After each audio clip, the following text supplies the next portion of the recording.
Ladies and gentlemen, welcome once again to Ibrahim Traoré's era. Listen carefully, because what is happening in Tanzania right now is shaking the world.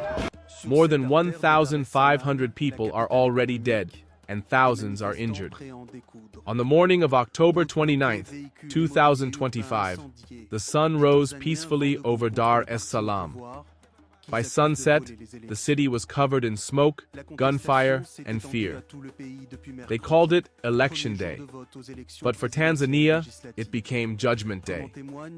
The ruling party had been in power for decades. They promised change, peace, and progress. But the people were tired of promises. They wanted freedom. They wanted to speak without fear. They wanted new voices, opposition voices. But one by one, those voices disappeared. Some were arrested. Some ran into exile. Some were never seen again. Still, the people said, "We will vote." But even voting became a battle. Polling stations opened late. In some areas, there were no ballots. In others, the lights went off the moment counting started. The internet was cut. Mobile data gone. Even mobile money stopped working. In a world built on technology, Tanzania was pushed back to darkness. By noon, the ruling party was already claiming victory, even before votes were counted. And that's when the streets exploded. Police trucks rolled in, tear gas filled the air, rubber bullets rained down. By the end of the night, over 1,500 were dead. The government denied it. They said, "Only small incidents." But how can 1,500 souls vanish and still be called small? In Arusha, people clashed with police near the district office. Tear gas and gunfire echoed through the streets. By midnight, Dar es Salaam looked like a war zone. Fires burned, sirens screamed, people ran. One message spread everywhere, on walls, in whispers, on social media when it finally came back online. You can't silence a people who have nothing left to lose. Now, move with me to Mwanza, on the shores of Lake Victoria. There, the youth rose with courage.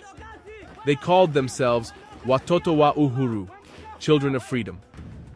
They had no guns, only stones and songs. They stood in front of armored trucks, shouting, "We are not your enemies." But the army opened fire. By morning, the streets were filled with smoke and sorrow. And yet, the government smiled on TV.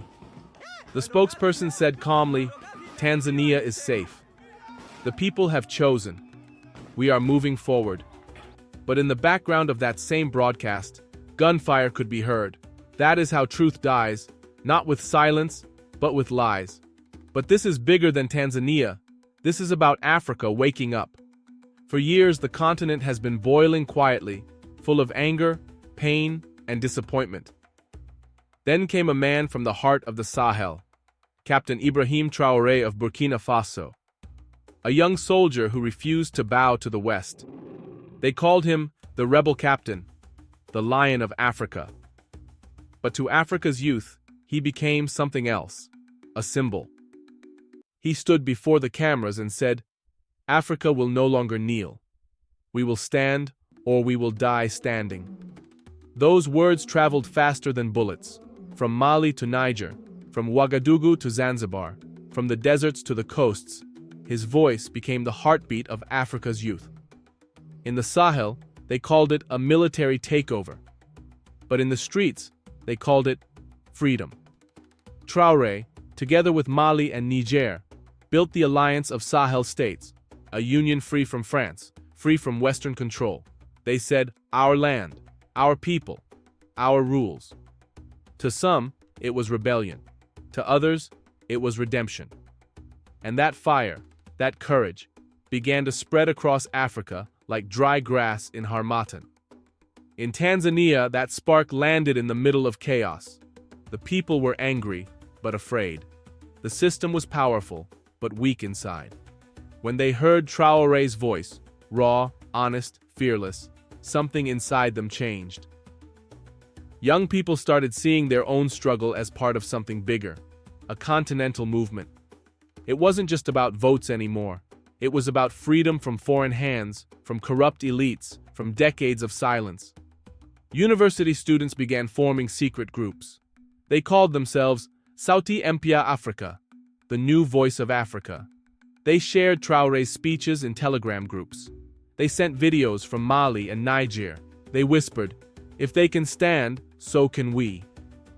In Mwanza, a student shouted at a rally, "Burkina Faso showed us courage. Now Tanzania must show its roar."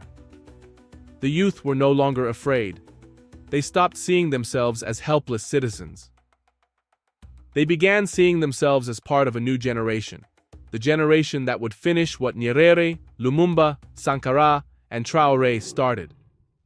Murals appeared across cities, bold paintings of African heroes with one message written below: "We are the generation that will finish what they began." My brothers and sisters, Africa is changing. Slowly, painfully, but surely. Tanzania, once silent, is now shouting. The youth are awake. And when youth awaken, no power on earth can put them back to sleep. They tried to block the internet, but they cannot block the truth. They tried to silence voices, but not a generation. Because once Africa remembers who she is, she can never forget again. This is not a war of guns. This is a war of ideas. The old Africa says, "Be patient." The new Africa says, "We have been patient for 60 years. Now respect the people." This is not just Tanzania's story. It is the story of an entire continent rising from its knees. For too long, our leaders have ruled like kings and served foreign masters. But now, the children of Africa, the sons and daughters of Lumumba, Nyerere, Sankara, and Traoré, are saying, "We will write our own future."